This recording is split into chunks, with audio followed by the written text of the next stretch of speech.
Хвала табе выспа, на якой мы нарадзіліся і жывем. Хвала справядліваму ладу, што больш не забівае нас за ціхае слова. Хвала табе, о час, што дазваляе чалавеку пісаць і чытаць у самоце і сціплай сваёй непрыкметнасці. Няма іншых багоў, апрача свабоды, пяшчоты і творчасці. Няма іншай веры, як вера ў сябе і тых, каго любіш.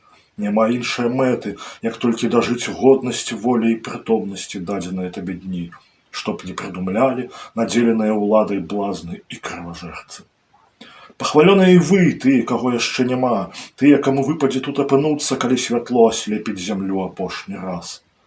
З цемры вякоў, з халоднай вясны, што ўжо ніколі не паўторыцца, як не паўтараецца ніколі ў дасканаласці сваёй ні сняжынка, ні старое дрэва ў парку, ні жаночы голас, што чытае Вітмена ва ўтульнасці маленькай кнігарні, як не паўтараецца ні шэры камень, ні дажджавая кропля, што ўпала на кошчын нос, спакоя ўласнай трывогі сваёй. Адсюль пішу я да вас, людзі будучыні. Вось жа, некалі я пазычыў 10 000 доляраў у аднаго багатага купца. Сума не падавалася мне нейкую празмерна значную, я спадзяваўся вярнуць яе ў належны тэрмін, рупліва працуючы і адкладаючы штомесяц частку свайго заробку.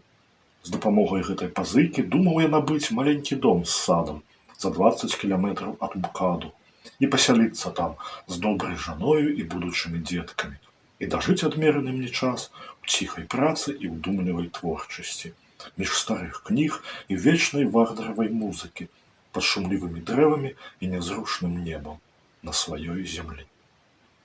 Што праўда, ні жанчыны з салодкім дыханнем, ні ружовых шчакатых дзетак ад яе я пакуль не меў, і дом, які я прагледзеў па абвестцы ў сеціве, быў файным утульным лецішчам, зусім не прыстасаваным да маркотных марозных зімаў. Да я быў пэўны, што варта толькі пачаць увасабляць сваю сціплую мару, як яна сама сцежкаю выведзе мяне ў належным напрамку і дасць усё, што я сабе пажадаў. Бо ці не было гэта мінімум, на якім мае права спадзявацца любы чалавек, што ўжо спускаецца паволі з узгорка свайго веку ў даліну нябыту. Большага ў лёсу я прасіць не збіраўся. Купец, да якога я звярнуўся, меў выдавецкі бізнес, даволі паспяховы. Мне заўсёды здавалася, што ён адчувае да мяне дзіўную павагу, і хоць наўпрост ён ніколі не хваліў мяне, але па нейкіх каментарах, сацыяльных сетках, па тым, як ён пазіраў на мяне падчас фуршэтаў, па ягоных ухвальных намёках, якія ён дазваляў сабе ў размовах з маімі знаёмымі, я адчуваў, што ён лічыць мяне разумным і таленавітым чалавекам, з якім варта мець справу. Не буду хаваць, такое адчуванне мяне цешыла. Кожнага разу, думаючы пра яго, я вырастаў ва ўласных вачах і падаваўся сам сабе асобаю, з якой лічыцца іншае, і гэта прымушала мяне самога ўсё менш і менш лічыцца з імі. Так, гэта было прыемна і хвалявала мяне ўсё мацней, і я сам не заўважыў, як звыкся з думкаю, што значыць для купца больш, чым нехта з маіх калегаў. Я наўмысна выклікаў гэтую думку, каб адчуць ад яе ўкол задавальнення. Я пачаў шукаць у кожным ягоным слове і кожным з'яўленні на публіцы знакі таго, што ён насамрэч мой прыхільнік, што ён увесь час вядзе са мной паважную, хоць і завочную размову, нібы мы з ім узвышаліся над галовамі ўсіх астатніх і гаварылі без словаў. І ён слухаў, а я гаварыў, і гэта прымушала мяне верыць у сваю значнасць. Калі я ўпершыню прыйшоў да яго ў офіс, у кабінеце не было нікога, толькі нейкі хлопчык сядзеў на заваленай дакументамі канапе, ледзь змяшчаючыся між папераў і разглядаваў кнігу. Відавочна, гэта быў сын купца, і я спытаўся ў яго, што ён такое чытае. «Пра смерць», — сказаў ён сур'ёзна.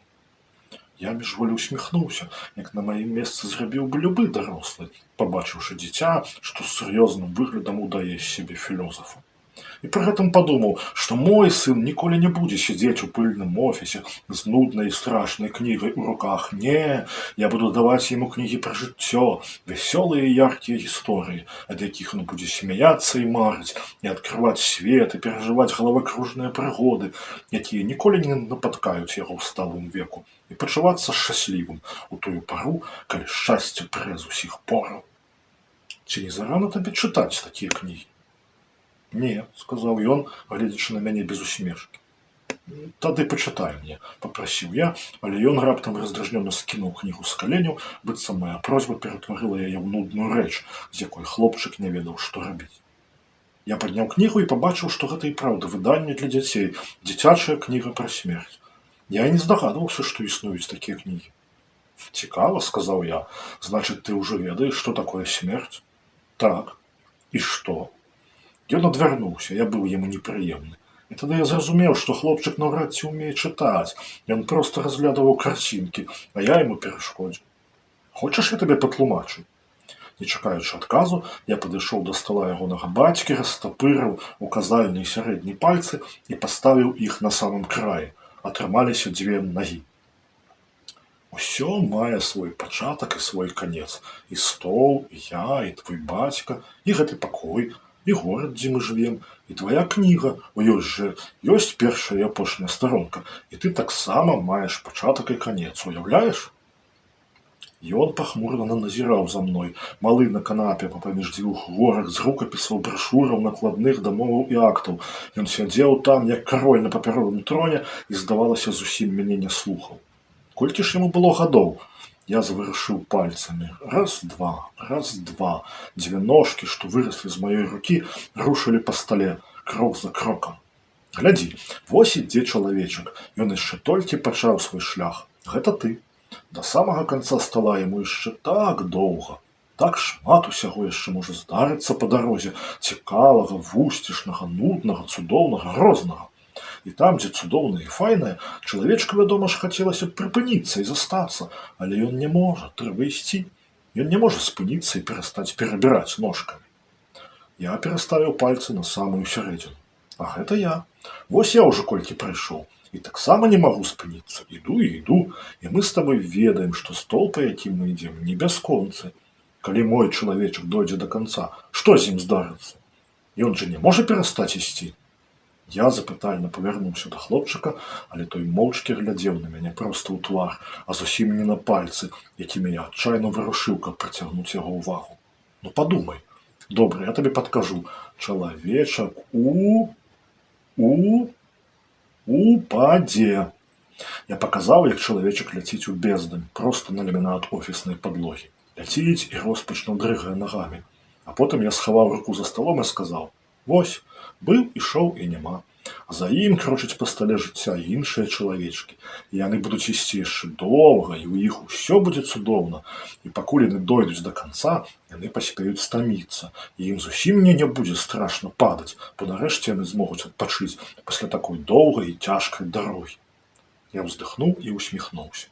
Я быў горды сабой, я і не ведаў, што маю такі талент простымі словамі і яркімі вобразамі тлумачыць малым дзецям складаныя пытанні быцця.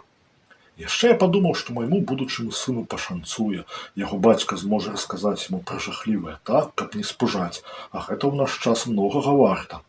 А яшчэ я падумаў, што сам мог бы напісаць сваю дзіцячую кнігу пра смерць, дзе героямі былі б мае два пальцы, а месцам дзеяння звычайны стол. Проста і з густам, разумна і пазнавальна. Такая кніга зацікавіла б ілюстратараў і мела б поспех. Галоўнае не расказваць нікому пра сваю ідэю. Дзверы адчыніліся, і ў пакой увайшоў сам купец. Ён быў вельмі здзіўлены, пабачыўшы мяне, і сардэчна паціснуў мне руку. Не чакаў пабачыць вас тут. Вы ўжо пазнаёміліся? Гэта мой сынуля. Так, вядома, мы пазнаёміліся, сказаў я, хоць мне і ў галаву не прыйшло пацікавіцца ў хлопчыка, як яго завуць. І нават пагаварылі пра смерць, праўда?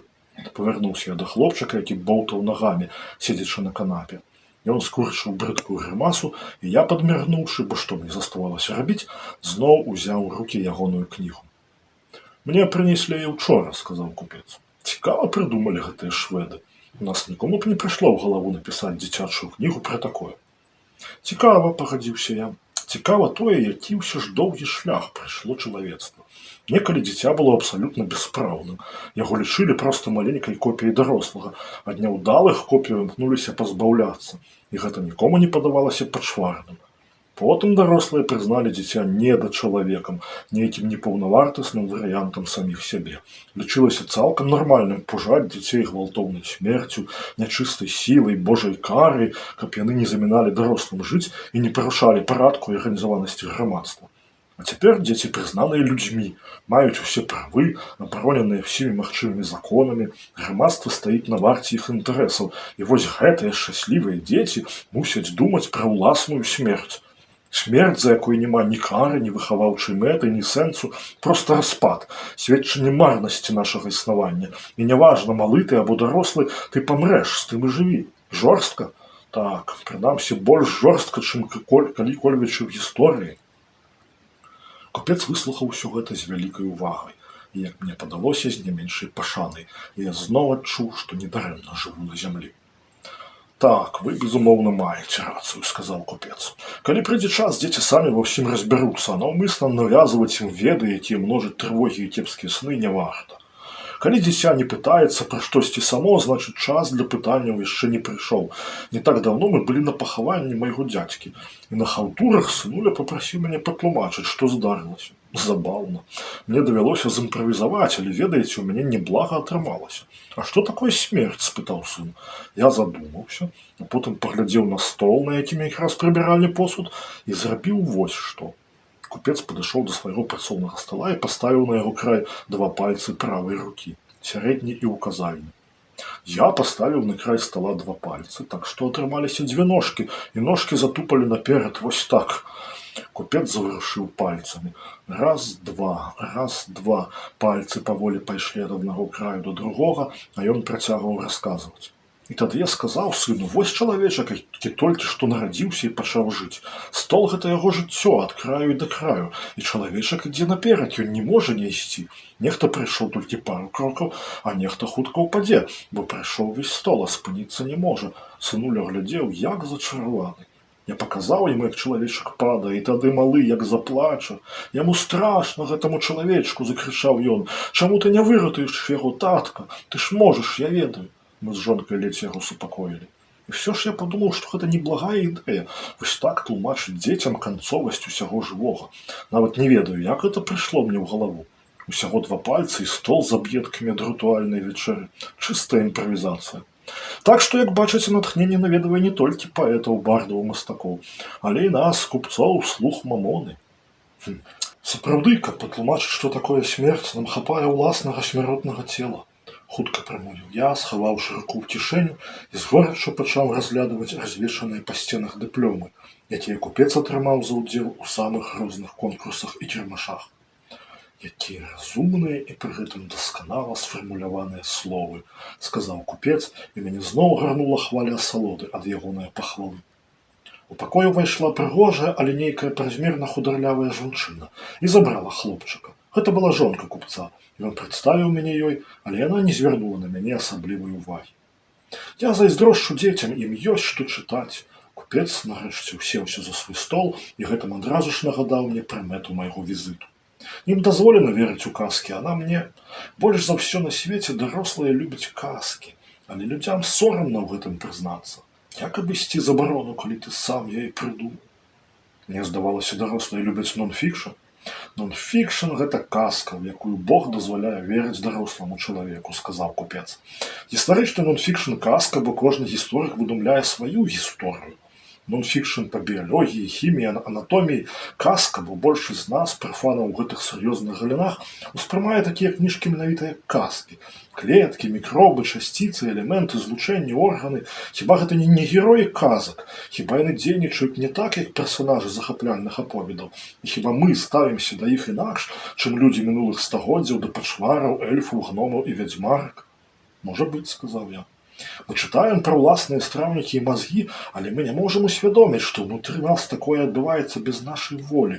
Усё гэта ірацыянальна. Нам патрэбная казка, казачнае мысленне, каб зразумець навуковыя адкрыцці, захапіўшыся працягваў купец. А кнігі пра палітыку – гэта спроба пазабаўляць сябе цмокамі і людажэрамі, прывідамі будучымі і мінулымі.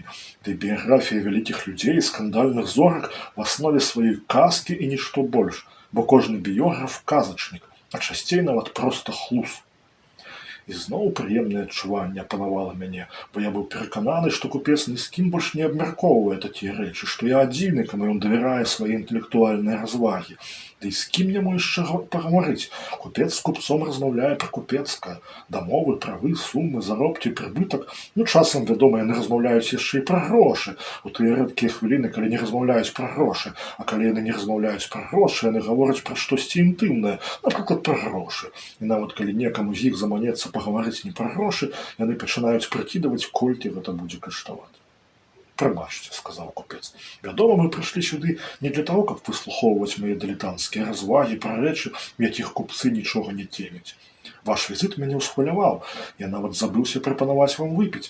Кавы, гарбаты, ці, можа быць, віскі?» «Дзякую. У мяне да вас просьба». «Слухаю», – сказаў купец. «Паспрабую зрабіць для вас усё, што ў маіх сілах». «Я хацеў бы пазычыць 10 000 доляраў», – сказаў я з годнасцю. «На год. Віскі, калі ласка, без лёду». Ён здзівіўся яшчэ больш, але ягоная павага да мяне была не менш вялікай, а пляны, якія я адразу ж агучыў, скарылі яго сваёй шляхетнай і нявіннай прастатой. Ён пазычыў мне грошы пад зусім недрапежніцкі працэнт, і неўзабаве я купіў сабе драўляны дом з маленькім садам і калодзежам на ўскраіне вёскі, дзе жылі толькі старыя, якія перасоўваліся па вуліцы так смешна і няўклюдна, нібы замест ног у іх былі нечыя скурчаныя здрынцвелыя пальцы. Год быў няўдалы. Сайт, для якога я пісаў, нечакана адмовіўся ад вялікіх тэкстаў і засяродзіўся на падкастах і відэаблогах. Я страціў працу. Зрэдку мне ўдавалася сям там падзарабіць, ды толькі ўсё гэта былі капейкі, якіх хапала хіба што на хлеб. Адкладваць грошы ніяк не ўдавалася, а потым і тое, што засталося, сышло на надзённыя патрэбы. Часам я сустракаў купца на імпрэзах і фуршэтах, на якія мяне ўсё яшчэ клікалі. Часам чытаў ягоныя каментары і пасты. Я бачыў, што з таго самага дня, калі я прыйшоў да яго ў офіс папрасіць ад пазыцы, нешта паміж намі незваротна знікла, нібы распусцілася ў маёй просьбе. Цяпер яна стаяла паміж намі, як суворы суддзя. Цяпер яна гаварыла за нас. Справа купца між тым квітнела. Ён пашыраў яе, ён працаваў як апантаны, карыстаючыся ўсімі найноўшымі маркетынгавымі методыкамі. Яна ўзносіла яго ўсё вышэй і вышэй. І вось ужо нават скептыкі загамарылі пра тое, што купец вярнуў айчыннаму кнігавыдавецтву колішні прэстыж. А купца ўжо бачылі ў таварыстве самых багатых і шляхетных людзей краіны. Ён нават пачаў займацца дабрачыннасцю, верная прыкмета таго, што бізнес ягоны быў на пад'ёме. На яго працавалі 3 тузіны карэктараў, 2 тузіны рэдактараў, тузін перакладчыкаў, 100 аўтараў упрошвалі яго аб супрацоўніцтве і 200 плацілі яму, каб ён выдаў іх пісаніну.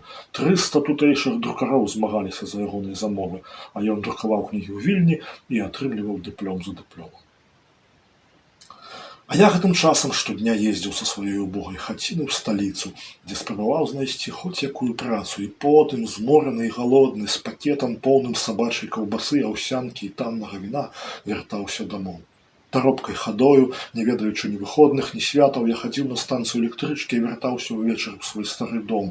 Прагрэць, які пры дапамозе печкі, ніяк не ўдавалася, бо цяпло імгненна ўцякала скрозь стары дзіравы дах.